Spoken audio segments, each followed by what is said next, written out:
మీ ఆకలి తీర్చే ఆత్మగౌరవం ఎవరి ముందు మీరు చేయి దాసి నిలబడాల్సిన అవసరం లేదు.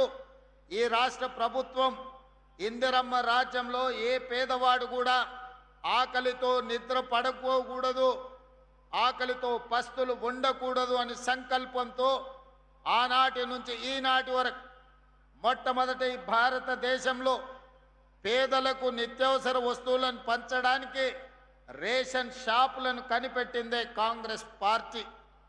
ఆనాడు శ్రీమతి ఇందిరాగాంధీ గారు ఇదే మైదానంలో ఇక్కడే బహిరంగ సభ పెట్టి మెదక్ జిల్లా ప్రజలకు విజ్ఞప్తి చేస్తే, మెదక్ పార్లమెంట్ సభ్యురాలుగా మీరు గెలిపిస్తే ఈ దేశానికి ప్రధానమంత్రిగా శ్రీమతి ఇందిరాగాంధీ గారు వన్నె తేవడమే కాకుండా ఈ ప్రాంతాన్ని పారిశ్రామిక వాడగా ఇతర జిల్లాలు, ఇతర రాష్ట్రాలు, ఇతర దేశాల నుంచి లక్షలాది మంది ఉద్యోగ ఉపాధి అవకాశాలను ఇక్కడ శ్రీమతి ఇందిరాగాంధీ గారు కల్పించారు. ఆ ఇందిరాగాంధీ గారే కూడు గుడ్డ ఈరోజు ఉండాలి, మీకు పేదలను ఆదుకోవాలని రోటీ కప్డా ఔర్ మకాన్ అనే నినాదంతో పేదల సంక్షేమం కోసం, పేదల ఆత్మ గౌరవం కోసం అహర్నిశలు పరితపించిన గొప్ప నాయకురాలు శ్రీమతి ఇందిరాగాంధీ గారు.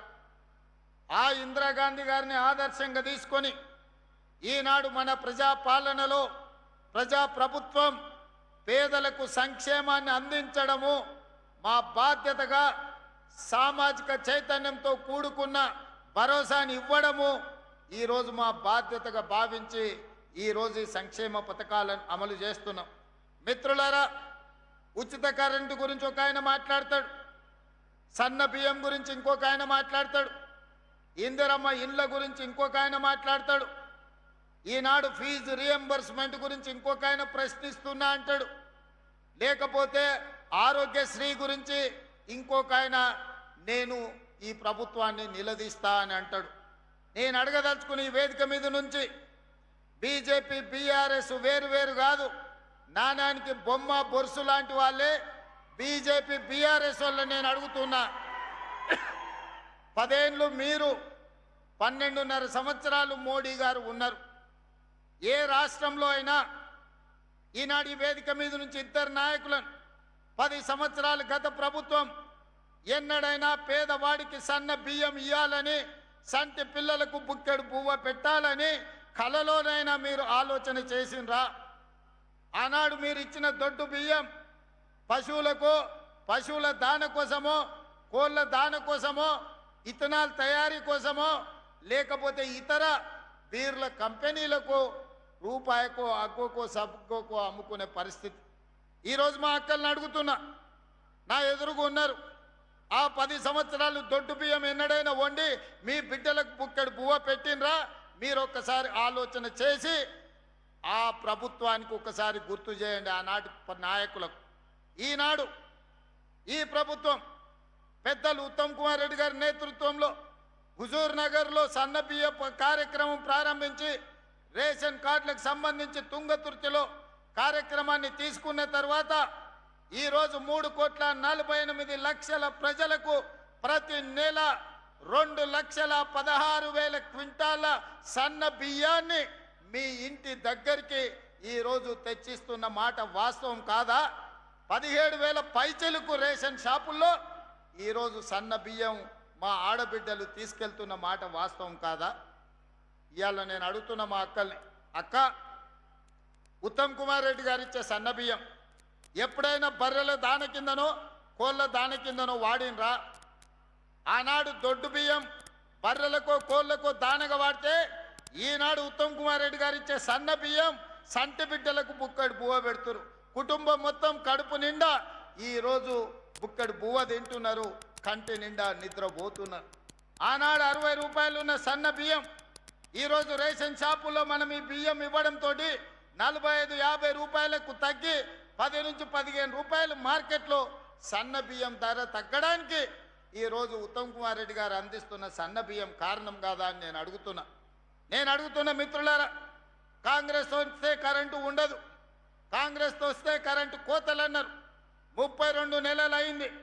ఈరోజు రైతాంగాన్ని నేను అడుగుతున్నా, ఏ ఒక్క క్షణమైన కరెంటు పోయిందా? ఈరోజు రాష్ట్రంలో గ్రామీణ ప్రాంతాల నుంచి తండాలలో, గూడాలలో, మారుమూల పల్లెల్లో ఉచిత కరెంటును అందిస్తున్న మాట వాస్తవం కాదా? ఈనాడు రైతులు ఆనందంగా వ్యవసాయం చేసుకుంటున్న మాట వాస్తవం కాదా? ఆనాటి ముఖ్యమంత్రి ఒరేసుకుంటే ఉరేసుకున్నట్టే అని ఆనాడు చెప్పిండు. ఆయన మాత్రం పక్కనే ఉన్న మెదక్ జిల్లాలో ఫామ్ హౌస్లో 100 ఎకరాలలో ఒరేసుకొని 4200 రూపాయల క్వింటాల్కు కావలసిన కంపెనీలకు అమ్ముకున్నాడు. ఆనాడే నేను చెప్పిన, తెలంగాణ రాష్ట్ర రైతాంగం కాంగ్రెస్ అధికారంలోకి వచ్చిన తర్వాత మీరు పండించే వరి ధాన్యాన్ని మేము కొనుగోలు చేస్తామని చెప్పినాం. ఈనాడు మీరు పండించిన వరి ధాన్యాన్ని కొనుగోలు చేయడమే కాదు, ఉత్తమ్ కుమార్ రెడ్డి గారు 500 రూపాయల బోనస్ ఇచ్చి చివరి గింజ వరకు మీ పంటలను కొన్న చరిత్ర ఈనాటి ప్రభుత్వంలో మీ కళ్ళతోనే చూస్తున్నారు కదా. మరి ఆనాటి ప్రభుత్వానికి ఎందుకు ఈ చిత్తశుద్ధి లేకుండా పోయింది? ఒరేసుకుంటే ఉరేసుకున్నట్టే అని చెప్పి ఆయన పొలంలో 100 ఎకరాలల్లా వరి పండించుకున్న విషయాన్ని తెలంగాణ ప్రజలు మర్చిపోయినారని అనుకుంటున్నారా? మరి ఈనాడు మీకోసం కష్టమైన బరువైన 500 రూపాయల బోనస్తోని ఈరోజు వడ్లు కొనుగోలు చేయడమే కాదు, ఆ వడ్లను బియ్యంగా మార్చి 3,48,00,000 మంది పేదలకు సన్న బియ్యాన్ని అందించే కార్యక్రమాన్ని మన ప్రభుత్వం ముందుకు తీసుకెళ్తున్నది కదా. ఈ రకంగా ఆనాడు రైతు బంధు అన్నాడు, 10,000 రూపాయలు ఎకరాకన్నాడు.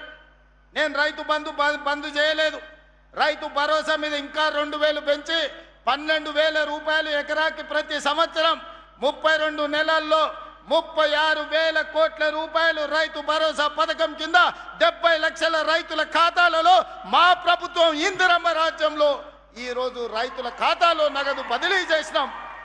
నేను సవాలు విసురుతున్న చంద్రశేఖరరావు గారికి, నీ జిల్లా గడ్డ మీద నుంచి రా, శాసనసభలో చర్చిద్దాం. రైతుల కోసం మేము చేసిన మేలు ఏందో, మీరు చేసిన అన్యాయం ఏందో ఈరోజు మాట్లాడదామని నేను అంటున్నా. అదేవిధంగా ఆనాడు 1,00,000 రూపాయల రుణమాఫీ అన్నాడు, 4 విడతలు అన్నాడు, అసలు ఇస్తా అన్నాడు, మిత్తి ఇస్తా అన్నాడు. 2 సార్లు ముఖ్యమంత్రి అయినా 6 లక్షల రూపాయల రుణమాఫీ చేయలేదు. ఆయన ఇచ్చిందంతా మిత్తికే సరిపోయింది.